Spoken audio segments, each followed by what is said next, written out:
welcome back to another video review at Gamereactor TV. This time outside because, well, it's spring, and sort of. I don't want to sit around the studio anymore. It's been a while since we did this. Yeah, I haven't seen you in ages. Same to you. Now you're looking up last-minute research for Demigod. Oh yeah, new game from Gas-Powered Games. No, it's a new strategy game from Gas-Powered Games, and it's more or less a fully fledged viable version of the popular DoTA mod for Warcraft 3. Can you explain that further for the people who never played?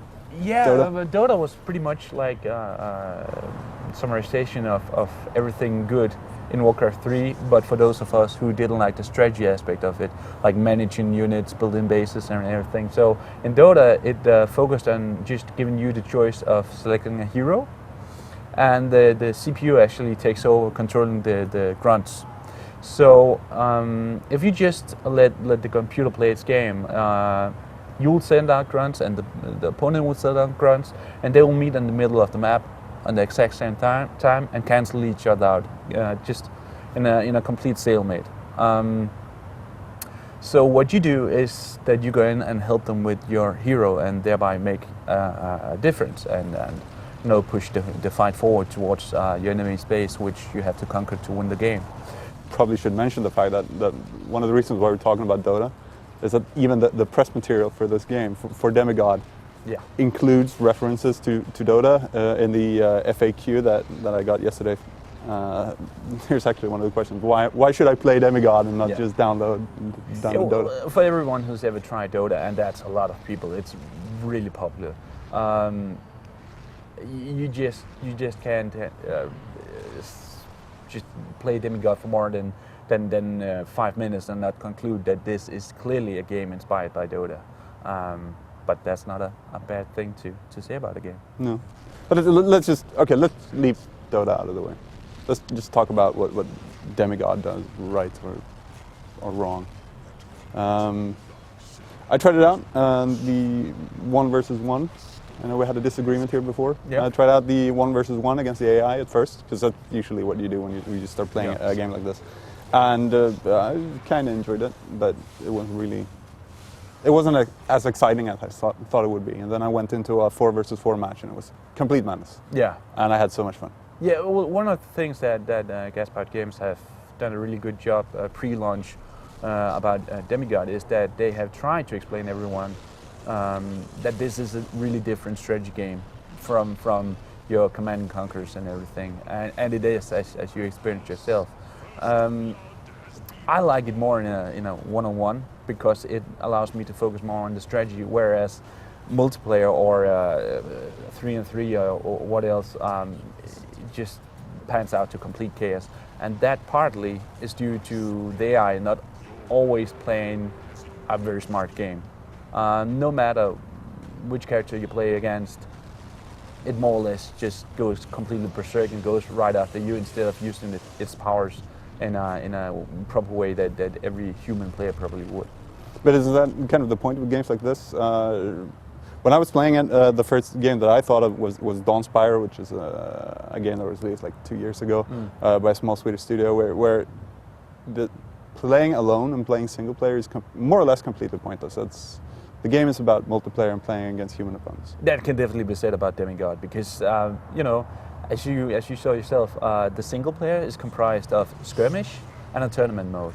And the tournament mode is just a lot of actually skirmish matches with different objectives like killing the most demigods, taking over the base in least amount of time, getting so much gold and stuff like that. And it's just an introduction to the multiplayer game, which is clearly the focus of this game. And again, it's just a thing that they probably couldn't avoid with this being a game that's based on DoTA, which is just a multiplayer game.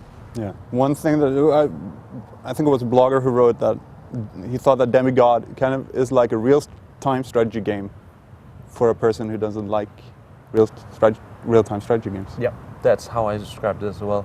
I'm not really into Warcraft 3 because Warcraft 3 just demands too much of me. Like if I don't maximize the use of my units and know each skill and know the exact time to use it, I will 9 out of 10 times lose the match. And in Demigod, you only have to focus on your hero. There is a chance. The 8 heroes is divided into generals and assassins, and generals can in some way control the grunts that constantly gets sent out, but the assassins only focus on their own powers and doing everything themselves. But this is still a game that forces you to focus your attention on how you use your skills and thereby how you use your hero. One of the things that I really like, which became obvious from the start when you were choosing, I was setting up my 1 versus 1 match, and choosing the map. Yeah. Which map to play, and they're very varied and very cool, you know. Yeah, and the thing about this kind of game is that these are not so much maps as you would see in, I don't know, StarCraft or any other real-time strategy game. This is more like a chessboard or something like it, because every map is hugely symmetrical. So that if you've seen just one part of the map, you can almost, without there is this fog of war, but you can almost imagine how the rest of the map works. And thereby it's pretty fast to actually know which way to go with your units or which way you choose to go. Also, across all maps there's like small bonuses. There are these flags that if you occupy them, you get a bonus like more experience, more gold that can be used for better items. So not only do you have to attack your enemy, you also have to choose which way to go and which bonus to fight for, because then we will be doing the same thing, which actually gives a lot of strategic element, just to the game, besides just going out and beating up your enemies. Yeah, but it's a pretty. It's quite pretty. I maybe not when you're actually playing the game. It's not very advanced graphics, but I actually like the character design, because it's quite the entire setup of Demigod, the entire backstory that you get when you start the game. Horrible stuff. It's quite horrible and it's quite tacky, but at the same time, it's almost like it's so over the top. Yeah. Like you have really they're champion of the gods. Yeah. And they're fighting to become a new god. And yeah, the character design, I have to say that as well. I was completely amazed by it. Everyone has seen the Rook, the big like tower made of stone and still alive, and he's actually so big that his upgrades are built directly onto him. So he will like have on his shoulder like small people find crossbows and stuff like that. On the other hand, you have more I would say weird characters like this princess of nature that rides around on a huge flower but still can kill people and everything. And the character design is really good. My problem with the graphics is that, unlike DoTA, Demigod gets really confusing at times, where you can't really determine what's your units and what's the enemies. And because sometimes there's like, I would say, maybe 50 characters on screen, you can have a hard time determining where you should click. And that should never be a problem in a strategy game that's as much about Twitch gaming as it is about strategizing. So I had kind of a problem with the graphics, but they do look good. Yeah. But shall we just summarize and say that it's an entertaining game. Brilliant. It draws a lot from DoTA. Oh yeah.